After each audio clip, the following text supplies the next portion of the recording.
Herbemont, votre invité ce soir dans ce studio, Nicolas Bay, député européen du Rassemblement national. Bonsoir Nicolas Bay. Bonsoir. Carlos Ghosn s'est exprimé longuement cet après-midi. Il dénonce un coup monté. Est-ce que sa défense vous a convaincu ? Bon, je n'ai pas écouté intégralement la défense de Carlos Ghosn, mais je lui reconnais au moins le droit de pouvoir s'expliquer, ce qu'il n'a pas pu faire pendant très longtemps. S'il a commis des infractions, y compris des infractions pénales, il devra en répondre, et c'est normal, devant la justice. Il n'est pas au-dessus des lois. Il ne doit pas non plus être en dessous. Il doit avoir la possibilité de se défendre. Et puis je crois qu'il faut pas être naïf.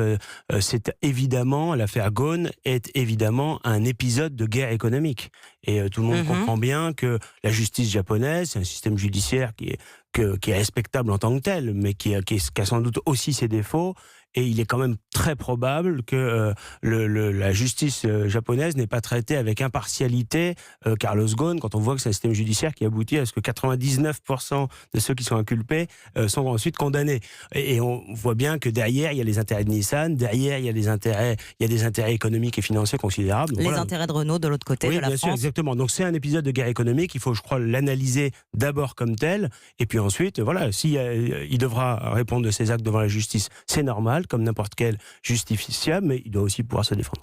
Alors parlons un peu aussi de la situation au Moyen-Orient. Cette nuit, il y a eu des missiles iraniens qui ont frappé des bases américaines, sans faire de blessés selon Donald Trump, qui ce soir répond par de nouvelles sanctions économiques contre l'Iran, mais pas de riposte militaire. Vous êtes soulagé de cette réaction du président américain ? Oui, je crois que c'est assez rassurant. On voit qu'il y a déjà une petite désescalade. Tout le monde a bien compris que les frappes de la nuit dernière de l'Iran sur les bases américaines avaient un caractère plutôt symbolique.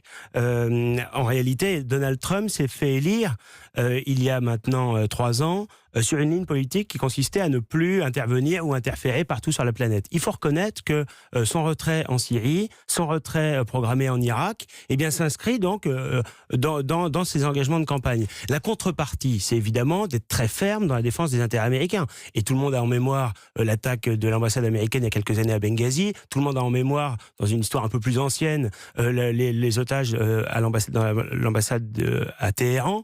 Et donc, évidemment, il a été extrêmement ferme dans la riposte à l'attaque contre l'ambassade américaine à Bagdad. Voilà. Pour autant, je pense que les conditions sont plutôt réunies d'une désescalade. Je crois que c'est pas l'intérêt de l'Iran de s'engager dans un conflit ouvert avec les États-Unis. Ce qui est navrant dans cette affaire, c'est que pas l'intérêt de l'Iran, pas l'intérêt peut-être des États-Unis, pas l'intérêt de la région et peut-être pas du monde de manière globale. C'est évident, mais ce qui est navrant en tout cas, c'est qu'on voit qu'il y a des grandes puissances, les États-Unis en Irak, la Russie en Syrie, qui savent défendre leurs intérêts sur la scène mondiale. C'est la France et l'Europe, d'une manière générale, les nations européennes qui sont finalement totalement inaudibles, incapables de se faire entendre, incapables de peser. Et alors ce soir, justement, Donald Trump, il dit qu'il faut que les Européens quittent l'accord sur le nucléaire iranien. Est-ce qu'il faut faire ça comme le président américain le demande ? Je crois que Donald Trump, il défend les intérêts américains. Ça tombe bien, il a été élu par les Américains un président. Mais à nous de défendre nos intérêts, à nous de ne pas être inféodés à d'autres grandes puissances. La France, elle a une voix qui porte, elle a malheureusement une voix qui porte peu ou plus aujourd'hui, mais qui pourrait porter, qui souvent est attendue sur la scène mondiale. Notre voie diplomatique, notre voie militaire, on est une grande puissance, mais aujourd'hui on voit que... pas de l'accord sur le nucléaire iranien pour vous non, moi je crois qu'on a intérêt à avoir des relations, y compris économiques, avec l'Iran.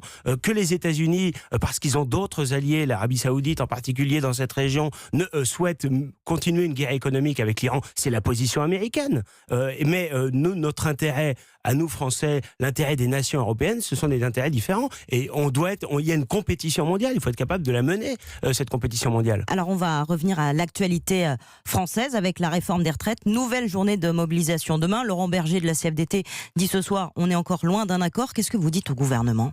D'abord, on n'y comprend plus rien. Finalement, cette réforme des retraites, progressivement, à mesure des négociations, etc., on ne comprend plus exactement ce qu'il y a dedans. D'ailleurs, la preuve, c'est que dans les matinales, vous avez les ministres eux-mêmes qui se contredisent entre eux sur certaines dispositions ou certaines mesures techniques. Aujourd'hui, on voit bien que Emmanuel Macron, au début, il a essayé de focaliser le débat sur les régimes spéciaux pour éviter une mobilisation des Français contre sa réforme. Le vrai enjeu, il est évidemment ailleurs. Il y a des régimes spéciaux qui sont sans doute datés, qui pourraient être supprimés ou remis en cause. Mais l'essentiel n'est pas là. Le vrai enjeu, c'est le passage à un système par points. Et ce passage à un système par points, il permettra ensuite de diminuer le montant des pensions pensions. Et c'est ça l'objectif qui est derrière. C'est là-dessus qu'il faut évidemment se battre. Alors vous dites que le gouvernement n'est pas très clair, mais alors vous réclamez quoi au Rassemblement national? Retrait de la réforme Nous, ce que nous disons, c'est simple, c'est que si on veut avoir un système par répartition que nous voulons préserver, nous, dans la durée, eh bien, pour l'équilibrer, c'est la natalité et l'emploi qui sont les deux leviers principaux. Donc on commence tout à zéro. Si on veut simplement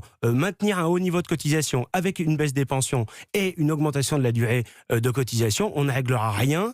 Et on voit, moi c'est ce qui m'inquiète dans ce dossier, c'est qu'on voit finalement que certains vont réussir à préserver des régimes spéciaux, certains vont, parce qu'ils sont les plus brillants ou parfois les plus brutaux, vont obtenir quelques avancées ou quelques concessions du gouvernement, mais les grandes victimes, ça va être le Français du milieu.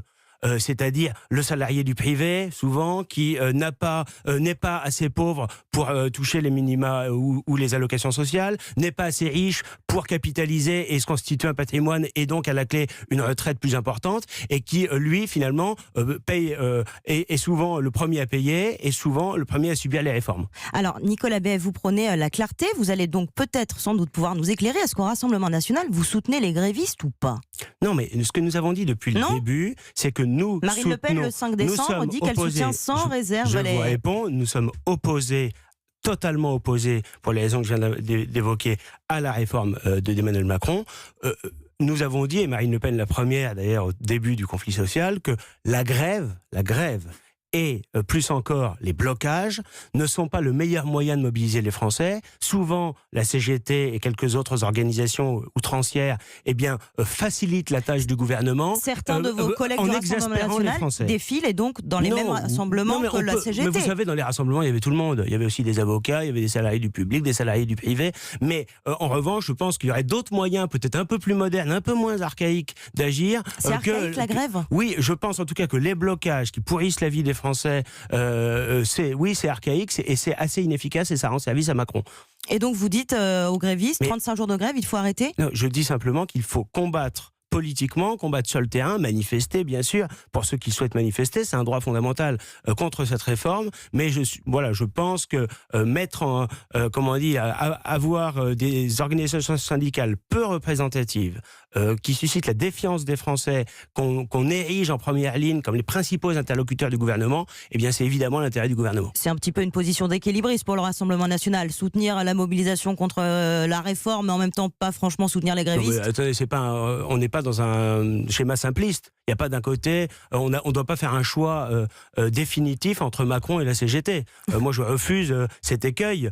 Oui, nous devons avoir un vrai système de retraite par répartition, mais oui aussi, on ne doit pas avoir des syndicats sclérosés. Il y a beaucoup de pays européens qui ont un paysage syndical diversifié, des syndicats qui ne sont pas des courroies de transmission des partis politiques, qui ne sont pas sclérosés comme c'est le cas en France. Eh bien, merci beaucoup Nicolas Bay d'avoir été mon invité. Merci.